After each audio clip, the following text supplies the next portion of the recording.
আসসালামু আলাইকুম। কৃষি এগ্রো নার্সারির পক্ষ থেকে স্বাগতম। তো শাহিন ভাইয়ের সাথে কথা বলবো। আসসালামু আলাইকুম শাহিন ভাই। ওয়ালাইকুম আসসালাম ওয়া রাহমাতুল্লাহি ওয়া বারাকাতুহু। কেমন আছেন ভাই? জি আলহামদুলিল্লাহ, আল্লাহ খুব ভালো রাখিছে। আপনার হাতে এগুলো কি জাতের চারা, কিসের চারা? মূলত আমাদের কাছে আছে 3 ধরনের পটলের চারা। আমার হাতে যেটা দেখতে পাচ্ছেন এটা হচ্ছে হাইব্রিড বাড়িটু লম্বা জাতের পটলের চারা।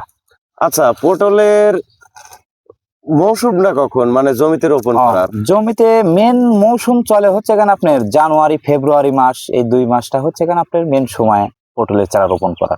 জানুয়ারি ফেব্রুয়ারি মাস। জি। আচ্ছা, এই পটলটা উঁচু জমিতে রোপণ করতে হবে না নিচু জমিতে রোপণ করতে না, হবে? যেহেতু এটা হচ্ছে গান আপনার এই যে বাড়িটুটা যে চারা আমার হাতে দেখতেছেন, এই গাছ থেকে যখন ফল আসবে তখন দীর্ঘ 10 মাস পর্যন্ত ফলন দেবে। হুম। তাহলে দেখা যাচ্ছে যে হয়তো বা আপনার যে জমিতে বর্ষার পানি কিংবা বৃষ্টির পানি বেঁধে থাকে, হ্যাঁ। এরকম জমিতে যদি আপনি রোপণ করেন তাহলে তো ভাই ফল খাইতে পারবেন না। হ্যাঁ। এটা আবাদ করতে হবে যে জমিতে বৃষ্টির পানি এবং বর্ষার পানি বেঁধে না থাকে এমন জমিতে আবাদ করতে হবে।